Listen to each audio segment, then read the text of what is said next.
Well, the other thing to say is around this time I discovered, as I'm sure everybody who watches your program already knows, that getting a movie made about chess is almost impossible. The studios look at you and say, who's going to watch a movie about chess?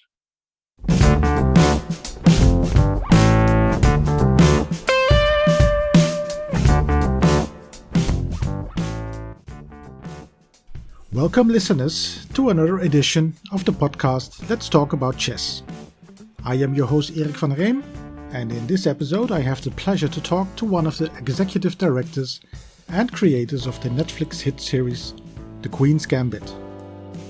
Filmmaker and writer Allan Scott had been attempting to sell his script for The Queen's Gambit to studios for 30 years before it finally got made.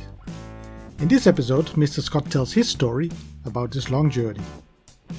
But we also talk about the series, the several directors that wanted to work with Mr. Allan Scott, the locations, but we also talk about the death of the famous actor Heath Ledger, who was supposed to be the director of The Queen's Gambit back in 2008. And I asked Mr. Scott, is there going to be a season 2? What do you think? Well, without further ado, let's talk about The Queen's Gambit with Mr. Allan Scott.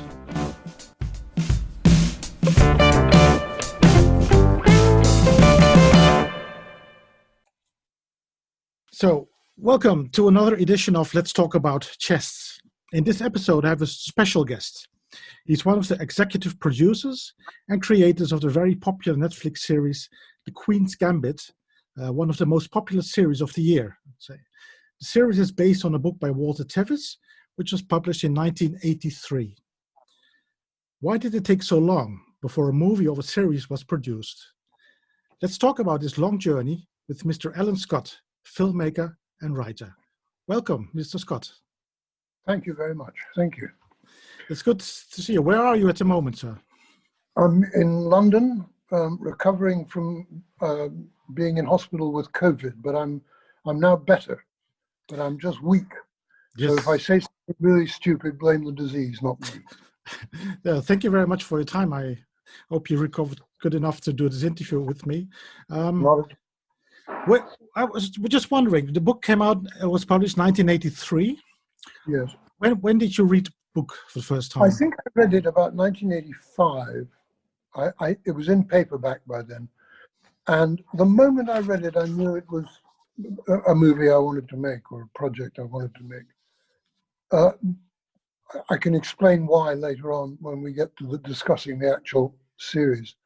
But I went to New York and I acquired an option on the film rights, which meant that you pay money every year to renew the option against a fixed price, which is usually huge and usually something that only a studio can afford to pay.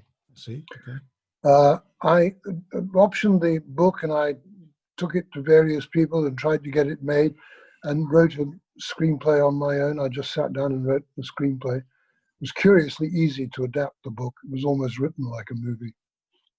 And I didn't get anywhere with it. And eventually, after 2 or 3 years doing this, I was told that the estate, by which time Walter Tevis had died, the estate wasn't going to renew the rights anymore. They wanted to get a movie made by a studio with big money. So my only option was to exercise my option and acquire the rights outright, which was several $100,000. It happened that it was a year where I had a good time in Hollywood and I'd been earning a lot of money and I actually had it sitting in the bank. So I just said the hell with it and I wired my agent. I don't know how you do those things these days, but I wired my agent this huge packet of money and exercised the option. So then I owned the rights. Okay. And that was in 1992, is that correct? I would say it was earlier than that, but it may have been 92 by the time we did it. Okay. The curious thing is that once you own the rights, it takes all the pressure off. So you sort of kind of sit back and think, oh, I own the rights. I don't really mind. Well, the other thing to say is around this time I discovered, as I'm sure everybody who watches your program already knows, But getting a movie made about chess is almost impossible.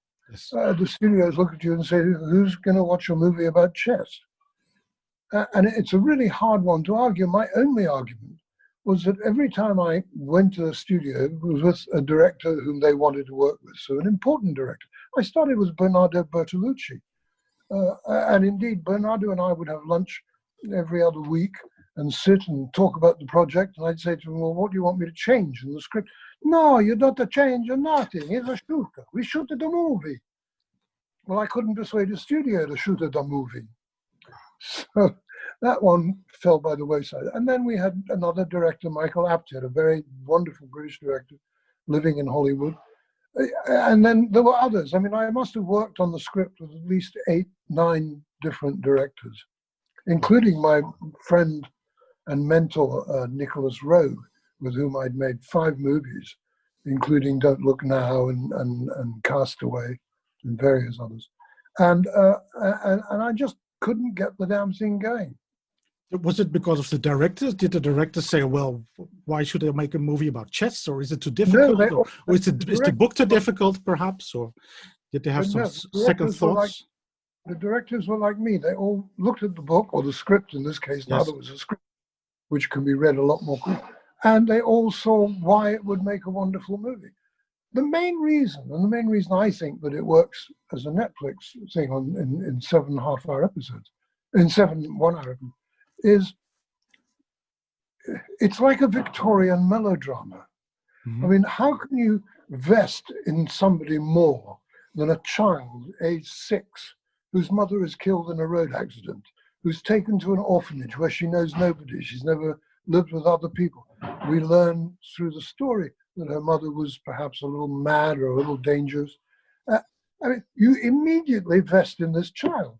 And then discovering that the child is gifted at chess, as she's taught by the janitor in the basement, and discovering that she's really got a gift for it, you vest in her even more.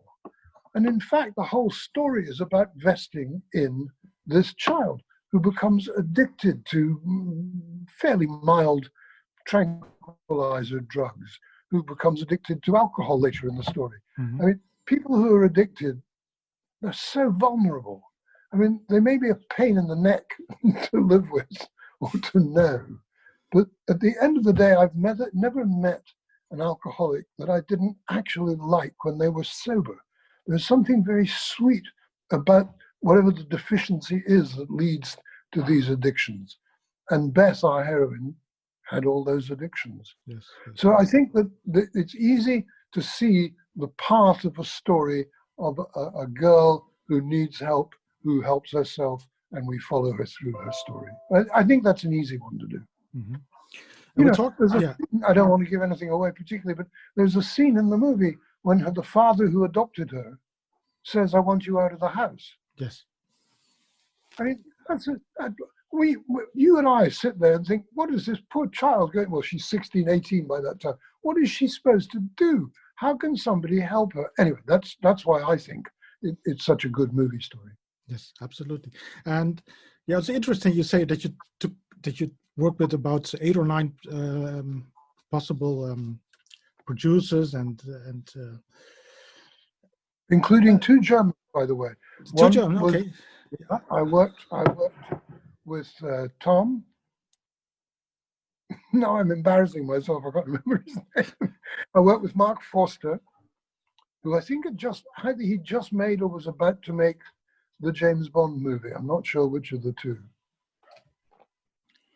Anyway, yeah. And then I worked with the director of Run Lola Run, and we had a very happy relationship. Yeah. And in fact, we ended up, when we made the movie for Netflix, we ended up using most of his key crew in Berlin. Mm-hmm. But still, about the directors, what did the studios in Hollywood didn't want to make the movie, or what was the problem? Was the money the problem, perhaps, or? All of them wanted to work with the director or wanted to make the movie, but at the end of the day, it was about chess, and they won't make movies about chess. And the movies that had been made about chess basically failed at the box office. I mean, Bobby Fischer was a pretty good movie, but it didn't make any money at the box office. Mm. There were 2 or 3 other attempts to make movies. The problem with chess, we discovered and implemented. People watching movies about chess who don't play chess have no idea what the situation is. Mm-hmm. When we brought Garry Kasparov on as our advisor on the whole chess aspect of Queen's Gambit, the first thing he said to us, he said, "Last night I read all 7 episodes." He said, "It's very good." He said, "It's fine." He said, "But I have one thing to tell you. At this level of chess, nobody ever says checkmate. Nobody ever says check. They just don't. They don't have to, obviously." Yeah. Well, the moment he said that, we thought, oh my God, that gives us a terrible problem. How do we tell the non-chess players that she's in trouble? Or how do we tell the non-chess players that she's doing really well? So we have to find other techniques to do that. So the issue for non-chess players is not about the game itself, because the game itself, I mean, if you're going to follow a game itself, you need half an hour at least, I would think. I was fascinated when we shot some of the dailies of speed chess. I couldn't follow this. I mean, I can play chess, but to follow the moves and to see the strategies unfolding at that speed, unbelievably difficult. That's one of my questions. Do you play chess yourself, sir? I do, but I mean, not at any level. You would beat me with the Queen's Gambit, I can tell you that. That's possible. But was that why you were interested in the novel as well? Because you were also playing a bit of chess, or was it just because it's a very good novel and you read maybe read some other stuff by the author, like The Hustler or The Color of Money? Oh God, I read all the chess stuff I could get a hold of. But my favorite book, I can't fully remember the title of it, was called something like The Psychology of Chess. I see, yeah. And it was filled with wonderful assertions that I never tried to validate, such as 20% of all grandmasters went mad. Or my favorite was the English, Andrew Robson, who's the British bridge champion, told me my company sponsored a annual bridge tournament, world tournament.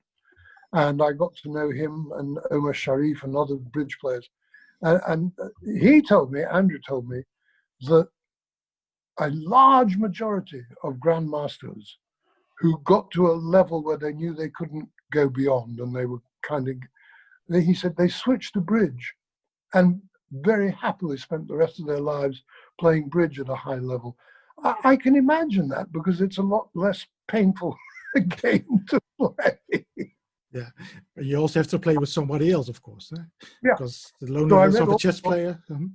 I read all the books, and then I went to the tournaments. I was very lucky. I got to follow two of the world tournaments around in London, and I think Stockholm or somewhere, or Helsinki perhaps. So I'd never been to the tournaments and seen all the activity that goes on outside the main hall.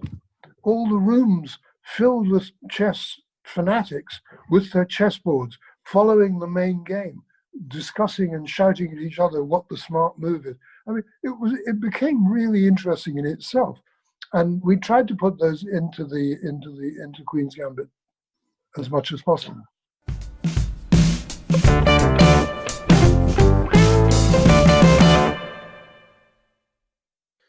Let's go back a bit to the storyline and the different producers and directors. In about 2000, in mid-2005, 2006, Heath Ledger came in. He was also a chess player, of course, and a famous actor. He was the right person to make this movie, according to you, because I read something in interviews that you said he's the perfect person to make this movie. Well, first of all, about Heath Ledger, I didn't know him. He called me one day through a mutual friend, and we met. And I should say right away, he was one of the nicest human beings I ever met in my life. I mean, he was a star, huge star at the time, but a man without any vanity or any side to him, just a really good guy. Mm-hmm. And I flew to New York and spent a lot of time with him there, both working on the script and getting to know him. And we ended up good friends. I became impressed by the way he thought, the way he talked about the project. And I saw almost everything Heath had ever made in the course of his career. I don't mean his main movies, I mean little movies that he made, little promotional things, short films, commercials. He worked as a director quite a lot, but very much in the shadow of his career. So I became completely comfortable and convinced that he knew how to handle things. He certainly knew how to handle actors. And one day I was by then back in London and he was still in New York. He'd asked me to put together a reel of music of the time, 50s and early 60s music, which I thought would be very important in the making of the movie. And I put this together, about 12 songs, essentially songs of my childhood and youth. And I really, really was pleased with the outcome and the package. Anyway, I sent them to him by email, and he called me at about 4 o'clock in the afternoon and told me how much he liked them and which ones he liked and which ones we could use where. And so we were very happy and excited and felt that the movie was really now coming together. We'd already cast 2 or 3 other roles. And I hung up, and the following morning at about 8 o'clock, I was woken to be told that he died that night. So he died with Queen's Gambit in his heart. And I was really sad and sorry. And it took me 2 or 3 years. I sort of did nothing because I didn't want to do anything, not out of solemn memory, just out of loss of, we had so much momentum and so much going for us. And then to lose it in his sudden, senseless death seemed such a pity to me. So I didn't do anything for 2, 3, 4 years. And then one day I got a call from a mutual friend. And I think I told you earlier that I'd worked with Nicholas Roeg, the director, the British director. And we were best friends. And one of the things I used to tease him about, but only semi-tease him, was that I always thought that his version of The Man Who Fell to Earth was no good. I said, there's a much better story in the book by Walter Tevis, who incidentally wrote Gambit. And he sort of laughed and dismissed me, but I became quite earnest about it. And one day I was in New York talking to a friend, and I said, I want to remake The Man Who Fell to Earth. How do you think I can go about getting the rights? And he said, well, I happen to have a friend who's tried to get the rights at the minute, and thereby introduced me to Scott. Frank, who is... That's Frank, who's the director of the series, yeah. Right. And so Frank and Scott and I met over the whole notion of trying to remake Man Who Fell to Earth, which became impossible because whoever owned the rights wouldn't let us do that. Mm-hmm. I hope one day, I'll be in my young hundreds by then, but I hope I'll be able to have another go. Okay. So that's how I met Scott, and we started talking about Queen's Gambit. May I just go back shortly to Heath Ledger again? Can you tell me something about his ideas about the movie? There was nothing very specific about it. And one of the hard conversations we had was about the casting of the girl, because it takes place from the age of 6 until 22, 23. It's very difficult. I didn't want to cast, and nor did he, a child age 6, and then another child age 10, and then another child age 14, and then a girl age 20. Because each time you do that, the audience is taken out of the movie, and they say, "Oh, I like this girl better than that girl." And we talked about this, and we decided, or Heath urged me to do only 2 changes. One girl age 6 up to about 10, 12, and then a girl of about 14 who could play up to about 20, 21. And that was fine. And he spoke, I think even tested 2 or 3 girls. And then I said to him one day, you want to have a sex scene, which nobody had really suggested before then. You wanted to see her lose her virginity with a college student, nobody important. I said, if you do that with a 14-year-old, we're in paedophilia territory. Yes, sure. So I don't think we can play a 14-year-old having sex. I mean, even if she's now 18 and according to the script, that's a child. Mm-hmm.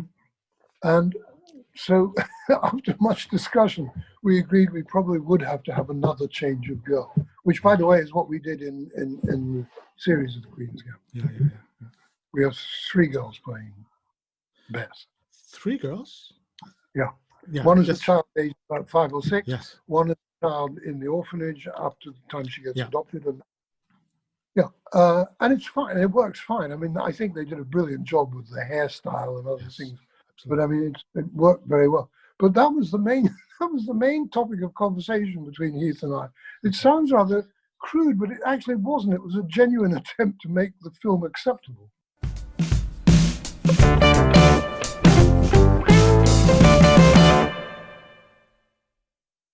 Okay, we go back again to Mr.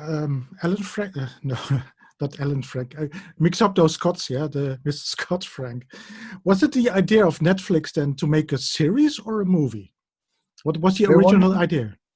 We took it to them as a series. Okay. Because on reading all the scripts that existed by then, and by reading the book again, and by talking with Scott, we realized that would actually make it highly expand. We originally proposed to them a 4 or 5 part series. I see. We ended up agreeing to a 6-part series, and then during the shooting, Scott discovered that we really had more material even than 6 parts, so we extended it into a 7th part. I think Netflix are often accused of taking small stories and making them too long. I think in the case of Queen's Gambit, they did not do that. I mean, we think we had the right length of story and told at the right pace. And I think the audience reaction demonstrates that we were correct in that. Absolutely. It's very, very difficult, when you read a book to adapt it as a script. Your first instinct or your first task is to cut out anything that isn't relevant to the core of the story. But then there's a whole new world out there now with things like Netflix and Hulu, where you can actually take another view and you can more than you used to when you had a 2-hour limit approximately. Yeah. Did you ever had in this whole period of time the idea, I'm not going to make this movie or this? Have you ever given up on this project, or have you ever thought, well, one day it's going to happen? The answer to your question is no, but for odd reasons. When people ask me, I think I've written or produced 23 feature films, and people say, which is your favorite? The truthful answer is my favorite is the next one.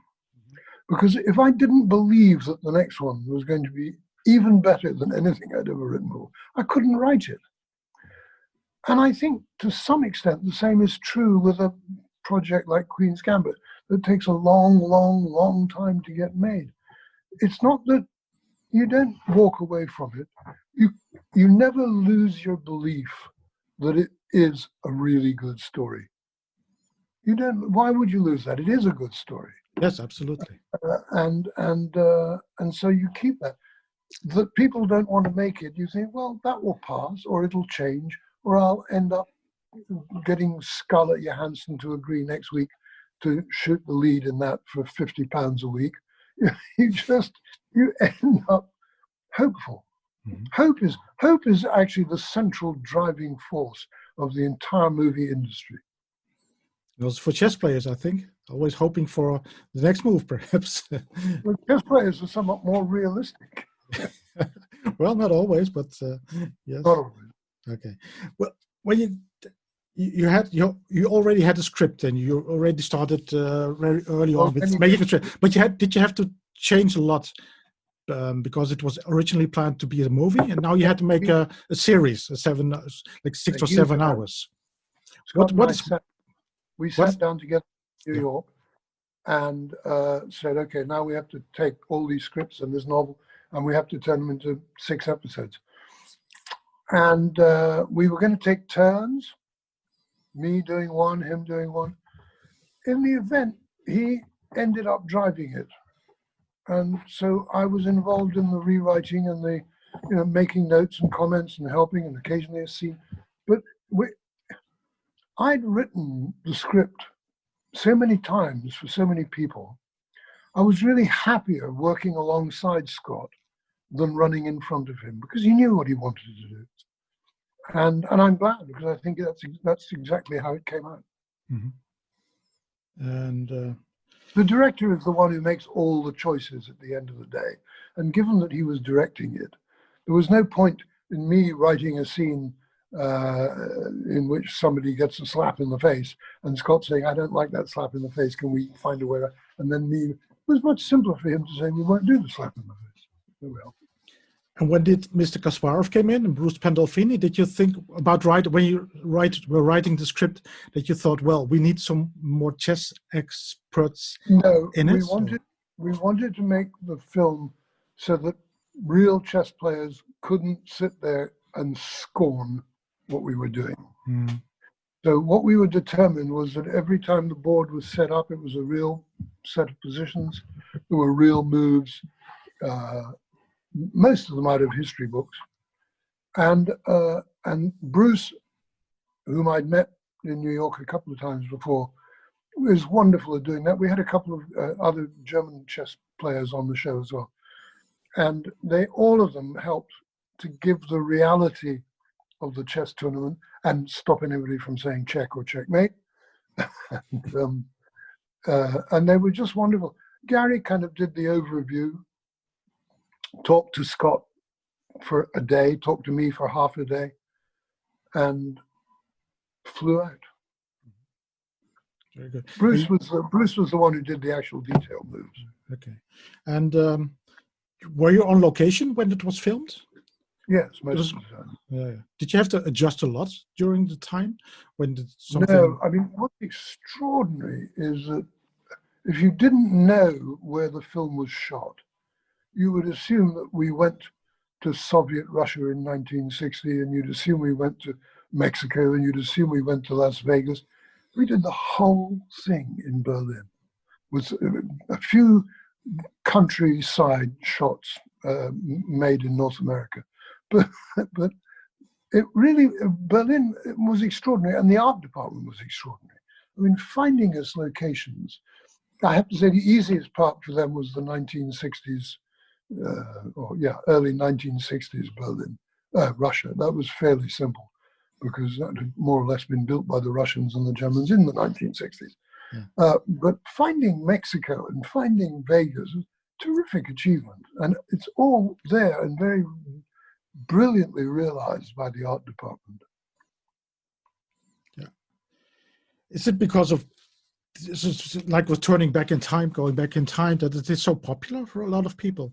Perhaps like it's kind of a perfect world without the internet, without mobile phones, and kind of a tranquility, yes, perhaps. And life focuses more clearly, and you can see what the issues are. But you know, the biggest problem I had throughout the whole thing, and I still have this problem, is how can you make a movie set in the past about a girl who's fictional? Mm. Either she became the world champion or she didn't. And I've never really resolved my issue with that. It's fine. It works perfectly well as a story. And I think audiences sit there and say, oh, this is a story. All right, I'll live with it as a story. But I wonder if the world of chess doesn't sit there and say, don't be stupid. This was when Bobby Fischer came in. This was when Spassky was being beaten. It would be interesting to me if I was a chess player. But I hope that you just accept as a gesture, ours isn't about that. Ours is about a girl who we invented. You know. Yeah. You can read a lot on chess websites and chess comments. Well, that Beth was modeled a bit like Bobby Fischer, a bit Morphy, a bit of this, a bit of that, and also her opponents. He's a bit of a Spassky, and he has some Mikhail Tal in him, for example, or a bit of Kasparov, and they're also analyzing all the positions on the board very carefully. Like it's the wonderful and lucky thing for us was that Bruce Pandolfini, who was our central chess consultant making the movie, was also Tevis's, the author of the book, went to Bruce. And it was through Bruce that most of the games in the book were set out. And so he was so familiar with the period and with what Tevis was seeking, and he was able to carry it on into the shooting of the movie.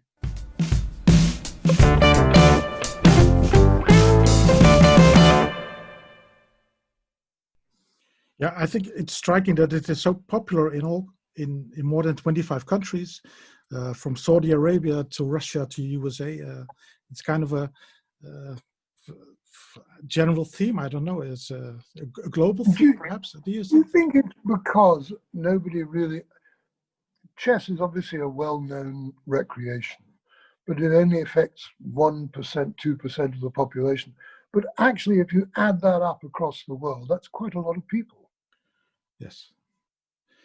Do you think it would have been as successful, the series, when the main person would have been like a pool player or doing a completely different sport instead of chess? I haven't told anybody this before, but it's true. When I was negotiating the original contract, I think Mr. Tevis had already died, but I'm not sure. When I was negotiating the original contract, a peculiar request came through from them that the one thing I could not do was change the game to any other game. I see.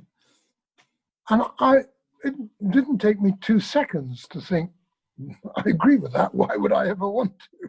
I couldn't conceive of a circumstance in which the story would work if she was a baseball player or something. Yeah. Anyway, so I agreed to that, and that clause is somewhere in the contract. Okay. So, yeah, chess is... Do you think... Let me ask, what is your favorite scene yourself? When did you see the series completely, when it was finished? Well, I was involved in the editing, so I've seen it times at every stage. I don't have a single favorite scene. I mean, I love the ending. I think it's beautifully done. Yes. I love the guy we cast to play a Russian chess champion whom she beats, who says to her, "You are the best chess player I will ever play." And it's so moving because it's the first time that somebody at that level acknowledges that Beth is not just a gifted child, she's up there in ranks with more. And there's several scenes I love. I mean, I like some of the flashbacks where we see her mother, and we just get glimpses of the mother being dysfunctional and loving at the same time. I think there's a scene early on when she goes down to the basement.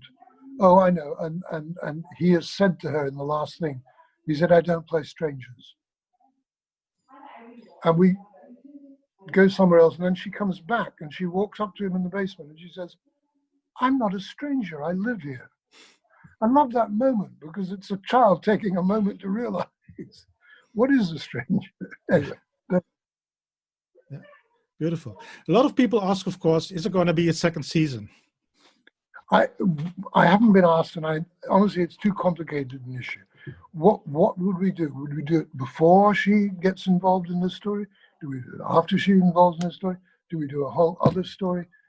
And then somebody has to make a deal with Anna. Somebody has to make a deal with Scott. Somebody has to make a deal with me. It's a complicated business, and I'm not sure. Sometimes things are better just as they are. Yes, I agree, absolutely. But is it going to be perhaps a musical or a stage version? Can you imagine that, perhaps? Yeah, chess kung fu. What a good idea! Yeah. Chess kung fu. No, but can you bring it to stage? Can you bring it to West End, for example? I really don't. I can't see it in any other form at the minute. One of my part-time jobs, I adapt things for the stage. And I've looked and looked and looked at Queen's Gambit and think, how could you do that for the stage? But actually, I don't think you can, because I think it's very much about realizing the period and the place and the whole story of that orphanage. I wouldn't mind making a whole movie set in that orphanage, because they're terrible places, and yet they're wonderful places because they replace the family. I mean, I'm on a committee of a university where I'm a doctor, and one of our charities, we discovered that people with care backgrounds, that's to say people who went to orphanages or were brought up not by their own parents, have a worse academic record than children of ordinary homes. And we looked into this, and we now have a charity specifically dedicated to people who come out of care experience, to try and help them into the university experience, into getting, degrees in ways that everybody else has. I think a lot of it's to do with money, because a child who's been adopted or fostered by another family very rarely has the money to go to university and spend on their residences and everything. So it's partly that, but it's partly just identifying the disconnect between your upbringing and your adult intellectual life. It's a very interesting subject. Yes, absolutely. It's been great talking to you, Mr. Scott. It's very nice. Is there anything you would like to add, perhaps? No, nothing at all. I think I have to take a COVID nap now. I'm giving myself 3 naps a day. Okay. Yeah, deserved it. Are you kind of relieved that now that you finally, after all those years, the Queen's Gambit is now a series and it is broadcast? Well, I feel a sense of relief. I feel a sense of delight, of course, yes, that it's been so well received, and surprised that it's been so successful.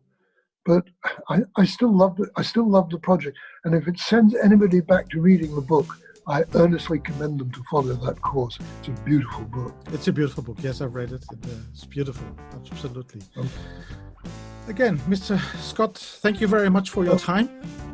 It was very insightful talking to you, and I hope a lot of people,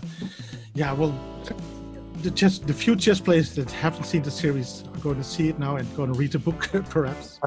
Yes, exactly. All 6 of you must get out there. All 6 of us. Okay. Thank you very much again for your time. Well, dear chess fans, I hope you enjoyed this episode with Mr. Allan Scott, in which we talked about the Queen's Gambit. I hope that you got some new background information about this fascinating Netflix series. Did you know that the series made the top 10 in 92 countries and ranked #1 in more than 60 countries? That's an incredible success and a massive boost for chess. If you have a question for me or want to give me feedback, let me know by sending an email to talkingchess@gmail.com or send out a tweet to Chess Classic.